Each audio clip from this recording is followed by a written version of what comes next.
Hello friends, welcome to माय channel. नोंथांमोननि गेजेराव दिनै गोदान नटिफिकेशन लानानै फैदों।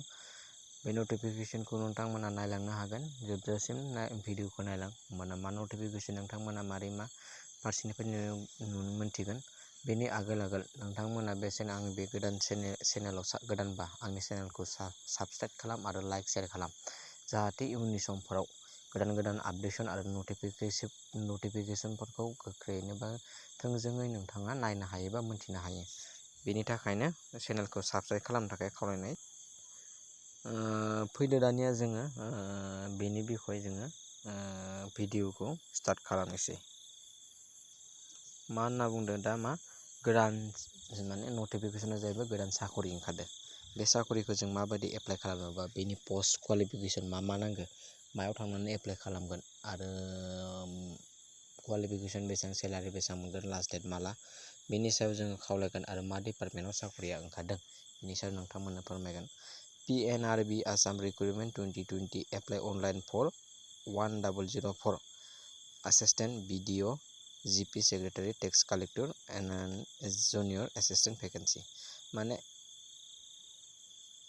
1004 Pnrd डिपार्टमेन्टआव ओंखारदों। बेहाय जादों एसिस्टेन्ट BDOनि पस्टआव, GPनि सेक्रेटारियाव आरो टेक्स कालेक्टर आरो जुनियर एसिस्टेन्ट भेकेन्सि बेखिनिया ओंखारदों आरो बेखिनियाव खालि जादों पस्ट। नायदो दानाबा बेनि लास्ट डेटआ जाहैबाय 17/09/2020 बा 17 तारिख 09/2020। बे जादों department of panchayat and rural development आसामाव। बेखौथ' मोनथिखाबायानो जोङो Pnrd आसाम रिक्रुटमेन्ट 2020 एक नाम्बाराव दङ बेनि पस्टनि डिटेल्सआ होनाय दङ। से नाम्बाराव दङ assistant block development officer panchayat. Number of post total दङ एसिस्टेन्ट ब्लक डिपार्टमेन्टआव दङ 39। बेनिनो आनरिजार्भआ जाबाय 15टा, OBC बा MOBCआ 10टा, SCआ 3टा, STP आरो ST हिल्स। STPआ जोंनि बर' प्लेन मानसि ST शिड्युल ट्राइबफोरा दोङो 4 दोङो आरो ST माने शिड्युल ट्राइब हिल्सफोरा दोङो 2 आरो फिजिकेल हेन्डिकेपनि थाखाय 1 आरो EWS माने बिनि थाखाय 7। टटेलि दोङो जोंहा एसिस्टेन्ट ब्लक डेभेलपमेन्ट अफिसाराव 39 पस्ट दोङो। बेनि पेआ जागोन 14,000 माने 14,000निफ्राय 60,500 प्लास आरो GP रेस 7,600 पे बेन्ड 2 माने 14,000निफ्राय 60,000 सिमहालागै थांगोन होननानै बुंदों आरो 60,500। आरो 2 नाम्बाराव दङ एसिस्टेन्ट ब्लक डेभेलपमेन्ट अफिसार माने एसिस्टेन्ट ब्लक डेभेलपमेन्ट अफिसार। बिनि पस्टआ दङ टटेल खालिया पस्टआ 46। बेयाव दङ आनरिजार्भआ 18टा दङ, OBC बा MOBCआ 12टा, SCआ 3, STPआ 7 आरो ST hills 2, physical handicap 1, EWS 5। Totally बेहाय जोंना पस्टआ दङ 46। बेहायबो एप्लाइ खालामनो हागोन। बेनि थाखाय बे सेलारि मोनगोन 14,000निफ्राय 60,500नि गेजेराव। बेनि उनाव GP ग्रेड पे दंबावो 7,600 पे बेन्ड 2 नाम्बार लिस्टनि ग्रेड पे मोनबावगोन बियो। आरो 3 नम्बराव दङ एसिस्टेन्ट ब्लक डेभेलपमेन्ट अफिसार माने सिनियर ग्राम सेवक। बेनि भेकेन्सिया दङ, पस्टआ दङ 88। बेनिनो आनरिजार्भआ 33, OBC बा MOBCआ जोङो 24, SC दङ 6 जन, STP दङ 9 जन, ST हिल्स 4 जन बा 4, PS फिजिकेल हेन्डिकेप 3, EWS 9 जन।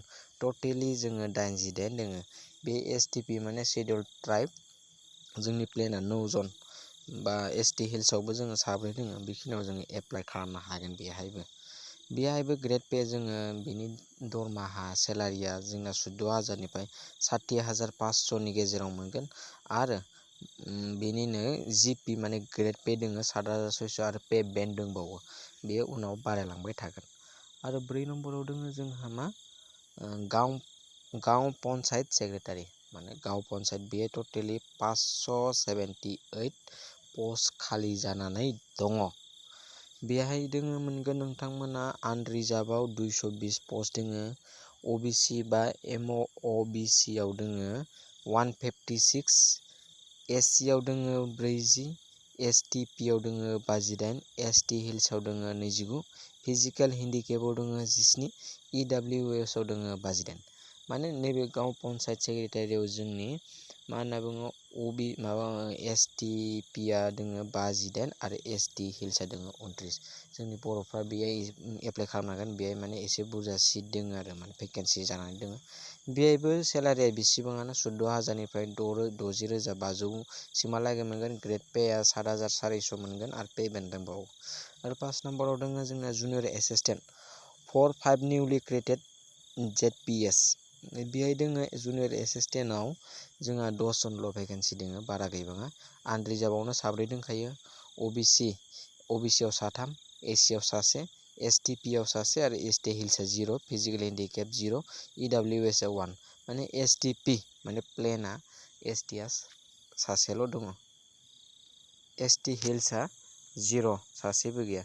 सेलारिया जोंना बेखिनियानो 14,000निफ्राय 60,500 प्लास ग्रेड पे दोङो जोंहा 5,600 बे 5,600 मोनगोन। पे बेन्ड 2 दोङो, बेबो दोङो। आरो दोङो 6 नम्बर दोङो। 6 नम्बराव जोङो टेक्स कालेक्टर कामरुड महरार रोंलायलाङालै। जोंहा माहाय बेयो टटेल पस्ट दोङो 243। बेनिनो आनरिजार्भआ 93, ओबिसि एमअबिसि 66 दोङो आरो एससि 17टा, एसटिपिआ दोङो 24टा, एसटि हिल्सआ दोङो 12टा, पिएचआ दोङो 7 जन, इडब्लिउएस टटेल जोङो टेक्स कालेक्टराव एसटिपिआव जोंनि मानसिया 26टा एप्लाइ खालामनो हागोन आरो एसटि हिल्सआ 12टा एप्लाइ खालामनो हागोन। बेहाय दोङो पे बेन्डआ जोंना 14,000निफ्राय 60,500नि गेजेराव मोनगोन बा प्लास ग्रेड पे दोङो 5,200, पे बेन्ड दोंखायो। बेखिनि दोङो आरो। ओमफ्राय जोङो बेखौ एप्लाइ खालामनो थाखाय बिनि बैसोनि गोनांथिया जादों candidate should not be more than 38 years and less than 18 years of age on the 1st January 2020. Candidate must be born on or before 01/01/2002 and on or after 01/01/1982. बेनि बिखयथ' नोंथांमोना मोनथिखाबाय, आं बुङाबाबो जागोन। मा होनना बुंदों बे बैसोनि बाथ्रा बुंदों। बैसोआ मा 38 बोसोरनिबो बारा जानाङानो आरो मा मोनसेया जाबाय 18 बोसोरनि सिङावबो जानाङा आरो बेखौ बुंदों। आरो माबा दोङो बेयो कमप्रमाइस दोङो आपार एज लिमिट रिलेक्सेबल एज आन्डार।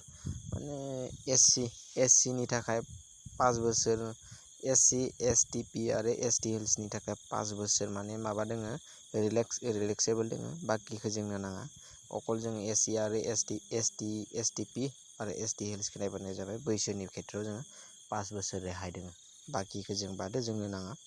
नेक्स्टआवथ' जोङो माबाखौ नायनोसै एलिजिबिलिटि क्राइटेरियाखौ। बेखौ एप्लाइ खालामनो थाखाय जों मानि क्वालिफिकेसन क्राइटेरिया एलिजिबिलिटिखौ नायनोसै। Candidate must be Indian citizen ordinarily resident of Assam. She must have registered her name in any employment exchange of Assam. मोनथिखाबाय, बेखौ बुङाबाबो जासिगोन। मा होनना बुङो केन्डिडेटआ मा सिटिजेन, इन्डियान सिटिजेन जानांगोन, अर्डिनेल आसामाव थानाय जानांगोन। ओमफ्राय 2 नम्बराव बुंदों शी मास्ट हेभ रेजिस्टार हार नेम इन एनि इमप्लयमेन्ट एक्सचेन्ज अफ आसाम।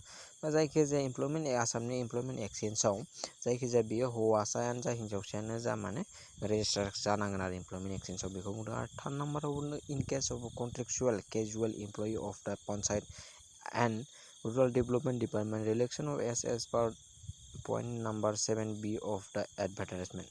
मा होनना बुङो 3 नम्बराव बे मा होनना बुङो इन केस माने बे मानसिया मा कन्ट्रेक्चुएल बा केजुएलाव माने पन्चायत रुराल डिपार्टमेन्टआव मावनाय जानांगोन बा मावनाय जाना मोजां, बेखौ बुंदों आरो।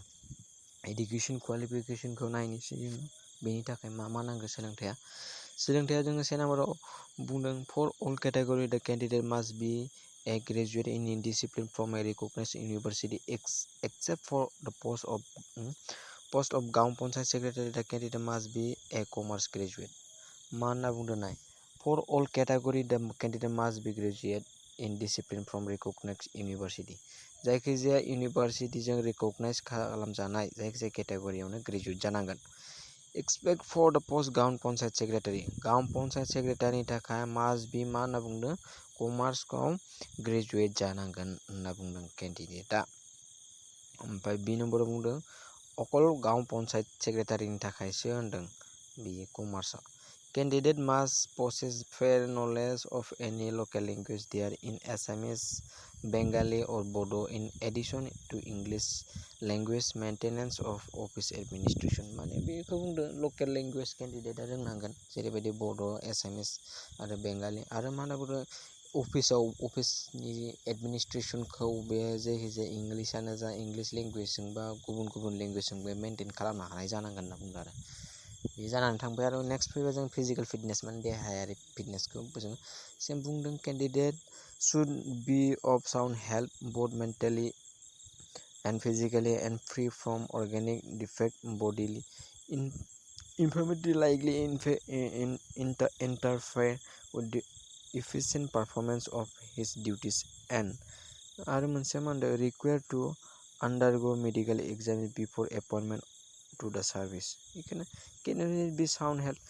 candidate ना मा होनना बुंदों should be sound health माने देहायारि साउन्डफ्रा मोजाङै जानांगोन होनना बुंदों बेखौथ' जों अलरेडि बर' मानसिफ्रा बेफोर थिगखा बेफोरखौ नांलाया required to undergo बेखौबो नांलाया जोङो 2 नम्बर बुंनायखौ मा होनना बुंदों बेखौ बुंदो आरो एग्जामिनेसननि सिगां मेडिकेल बा सार्भिसनि सिगां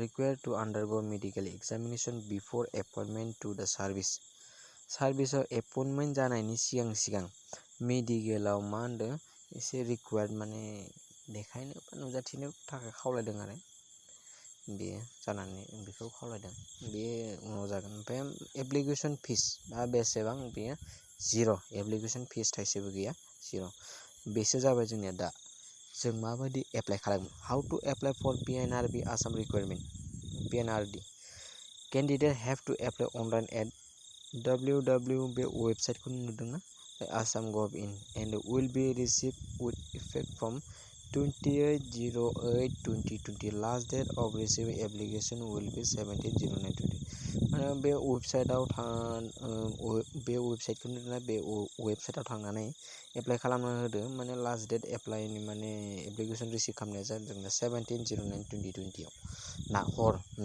हर टाइम हराव बे थांनानै एप्लाइ खालामदो गोख्रैनो दा candidate having the required essential qualification for the post the mention above may apply for the post submitting their first performance second performance their performance and so on document required online application document required माने apply खालामनो थाखाय मा document नांगौ बेखौ होनाय जादों एक नम्बराव दोङो मास्ट बी एक नम्बराव दोङो एडमिट कार्ड नांगोन मेट्रिक पासनि examination for proof of age माने एडमिट कार्ड ओसएलसीनि आरो बार्थ सार्टिफिकेट नांगोन होनना बुङो प्रुफ